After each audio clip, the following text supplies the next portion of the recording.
तक कथावाचकों ने अपनी दुकान खोल रखी थी, केवल धन पैदा करते थे, पर ऐसी सेवा कोई चाय तक नहीं पिलाता था। आपकी इसमें हम लोग शेरो शायरी करते हैं, कहाँ तक उचित है ये जानना चाहता हूँ महाराज। देखो शब्द आज पद गायन करते थे, मेघ राग गाते थे तो वर्षा होने लगती थी, तो हम लोग भी वही गायन सीख सकते हैं, सब कुछ कर सकते हैं। आज भी कथा में हम लोग शेरो शायरी करते हैं, कहाँ तक उचित है ये जानना चाहता हूँ महाराज। देखो आप सभी चैनल को सब्सक्राइब कर लीजिएगा, जो भी YouTube पर देख रहे हैं चैनल को सब्सक्राइब कर लीजिए और शेयर कीजिएगा। श्रीमन नारायण, मैं तृप्ति आप सभी का स्वागत करती हूँ अपने YouTube चैनल में। आज हम देखेंगे एक ऐसा इंटरेस्टिंग वीडियो जिसमें एक लड़का गुरुजी से के समक्ष आता है और कुछ सवाल अपने वो रखता है। इसमें गुरुजी इस लड़के को क्या समझाते हैं, ये लड़का अपने आप को बहुत होशियार समझकर गुरुजी से सवाल दर सवाल करता है। इस पे गुरुजी इसके सभी सवालों के जवाब बखूबी देते हैं। जी हाँ फ्रेंड्स, हम आपको इस वीडियो के बारे में बताएंगे सब कुछ, लेकिन उससे पहले अगर आपने मेरे चैनल को अभी तक सब्सक्राइब नहीं करा है तो सब्सक्राइब कर लीजिए। जी हाँ फ्रेंड्स, अगर आपको महाराज अनुरुद्धाचार्य जी की प्रश्नोत्तरी मेरे द्वारा सुनना या देखना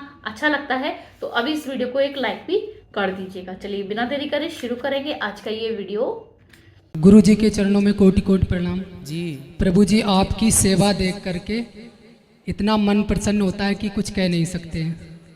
आपकी जो सेवा है ये शायद ही कोई कर सकता है। आज तक कथावाचकों ने अपनी दुकान खोल रखी थी, केवल धन पैदा करते थे, पर ऐसी सेवा कोई चाय तक नहीं पिलाता था। आपकी ये सेवा देख करके ये दास आप पर पूरी तरह से रीझा हुआ है।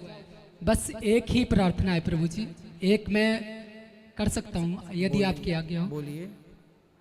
हम आध्यात्म जगत में हैं और हमारा जो हमारे ऋषि मुनि हुए और संत हुए हैं, हमारे संतों का जो गायन हुआ है, हमारे संतों की जो भाषा हुई है संस्कृत में हुई है और पद लिखे हैं, तो आज के जगत में क्या चलता है महाराज कि आज के जगत में यही चलता है सारा कुछ कि फिल्मी गानों की तर्ज में आपके म्यूजिशियन भी, क्षमा चाहता हूँ, वही फिल्मी तर्ज में तो जो स्वामी हरदास जी महाराज पद गायन करते थे, मेघ राग गाते थे तो वर्षा होने लगती थी, तो हम लोग भी वही गायन सीख सकते हैं, सब कुछ कर सकते हैं। आज भी कथा में हम लोग शेरो शायरी करते हैं, कहाँ तक उचित है ये जानना चाहता हूँ महाराज। देखो शब्द जो है, यदि कोई भी धुन, अब जैसे कोई भी आप गीत की धुन ले लो, यदि वह भगवान के लिए गाई जाए, कोई भी फिल्मी गाना ले लो, गीत ले लो, यदि वह भगवान के लिए गाया जाए, क्या है भाव अलग होता है। एक आदमी, एक संत जी खड़े थे, एक स्त्री को देखकर मुस्कुरा रहे थे, तो किसी ने कहा महात्मा जी आप इतने बड़े साधु हैं, बताइए आप एक स्त्री को देख के हंस रहे हैं। उन्होंने कहा बेटा ये तुम्हारा नजरिया अलग है, हम इस स्त्री को देखकर नहीं हंस रहे। हाँ ये सही है कि हम इसे देख रहे हैं, पर हम वो नहीं देख रहे हैं जो तुम देख रहे हो। तो आप क्या देख रहे हैं? बोले हम ये देख रहे हैं, आप ये देखते हैं कि स्त्री कितनी सुंदर है, और संत जी ने कहा हम ये देखते हैं कि जब स्त्री इतनी सुंदर है तो इसे बनाने वाला कितना सुंदर होगा। जो अजर हुए अदब तेरे देखते हैं, वो शेर कत्ल पहले अपना देखते हैं, ना मतलब है ना तुझसे ना सूरत से तेरी, हम तो सिर्फ कन्हैया तेरी कलम देखते हैं। यदि शेर और शायरी से भी यदि भगवान के गुणगान किए जाएं तो कोई आपत्ति नहीं है। आज के युग में वो श्री हरिदास जी नहीं है, अब आज के युग में लता जी गा के चली गई, कहीं पानी नहीं बरसा उनके गाने से। रफ़ी जी गा के चले गए, कहीं पानी नहीं बरसा। तो वो शक्तियां रागों में नहीं थी मेरे भाई, वो शक्तियां उनके भावों में हुआ करती थी कि पानी बरस जाए। रागें तो आज भी, लता जी, अब बताइए हमारे देश में लता जी से अच्छी राग छेड़ने वाला कौन होगा? तो लता जी ने भी तो दीप चंदी गाई, कहाँ दीपक जले, दीप राग गाई, कितने भजन उनके गीत राग में है, दीप राग में, मेघ राग में।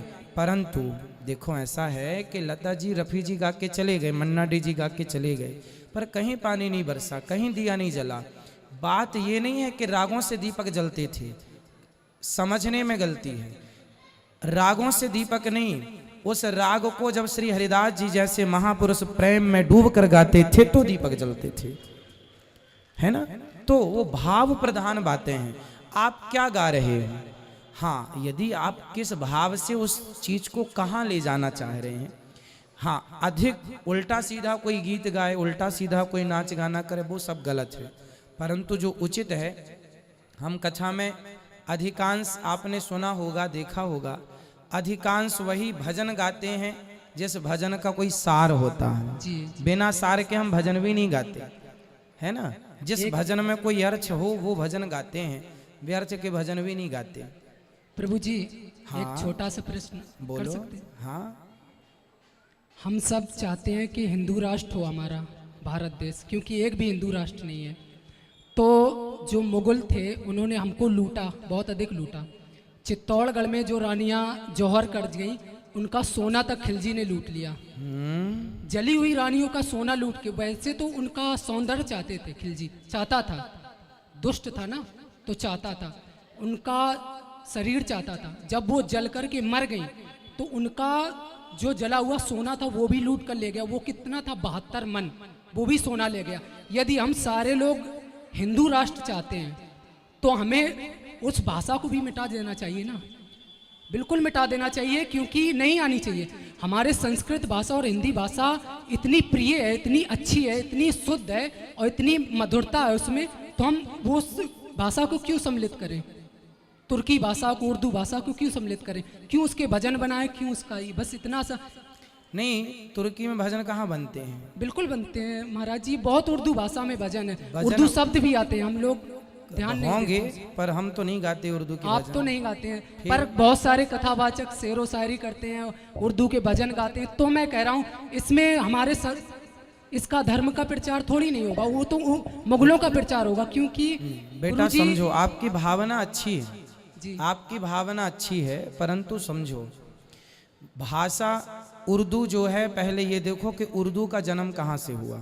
आप बताओ उर्दू का जन्म कहाँ से हुआ? मुझे तो लग रहा है जब मुगल लोग लाए इस समझो, राष्ट्र पहले में। पूरी जानकारी हासिल करो बेटा। हिंदी से ही उर्दू का जन्म हुआ है। जी हिंदी के ही अल्फाज उर्दू में कहे जाते हैं कुछ शब्दों में। अब जैसे हम बोलें जरा, जरा रुको, तो हिंदी हो गया, पर इसको बोलते जरा, उर्दू हो गया। जामे नीचे बिंदी आ गई, जरा। तो जरा बोलने का जरा, अब ये हिंदी हो गई, अब इसको उर्दू करना जरा, ये उर्दू हो गई। तो जरा जरा सी बातें बदल गई हैं, बाकी उर्दू हिंदी ही भाषा है। बाद में एक व्यक्ति ने कहा कि ये हमारी भाषा ठीक है, वहाँ से चली गई। भाषाओं का कसूर नहीं है, भाषाओं के पीछे ना पड़ा जाए, अपने आप को, ये जो आप बात कर रहे हैं ठीक है। हम भारतीय लोग वैसे भी अपनी हिंदी ही बोलते हैं, और पंजाबी पंजाबी बोलता है, गुजराती गुजराती बोलता है, सामान्य जो अपनी मातृभाषा वो बोलते हैं।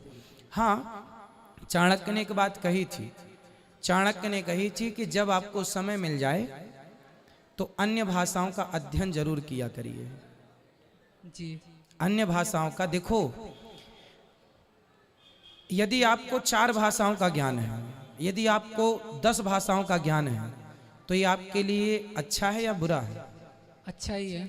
हम ये कहते हैं कि अपने घर परिवार में तो हम राम राम कहें, जी अपनी मातृभाषा का प्रयोग करें, परंतु यदि हमें अपनी बात समझाना हो जाकर के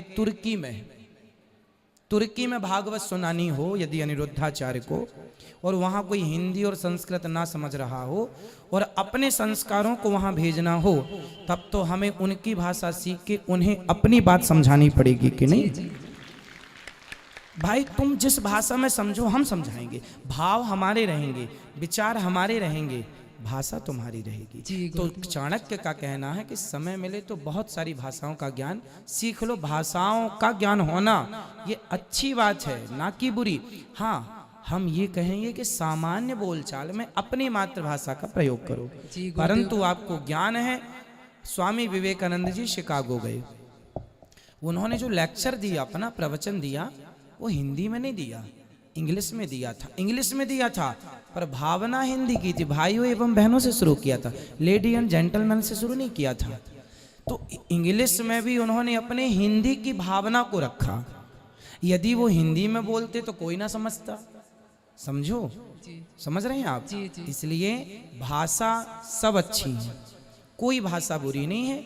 आप जिस भाषा में समझें वो भाषा सामने वाले को आनी चाहिए, और यदि आती है तो सामने वाला और योग्य है। ठीक है जी, आपकी सेवाओं को कोटि-कोटि प्रणाम। खुश रहिए, खुश रहिए, खुश रहिए।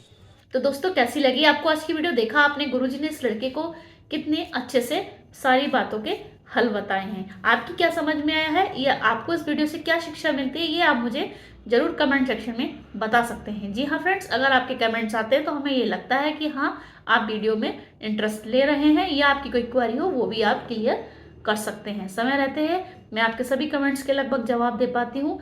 जितना समय होता है उस हिसाब से मैं आपको जवाब अवश्य रूप से देती हूँ। इसी तरीके की वीडियो के साथ मैं फिर हाजिर होंगी। तब तक के लिए कमेंट्स में लिखना ना भूलें। जय श्रीमन नारायण।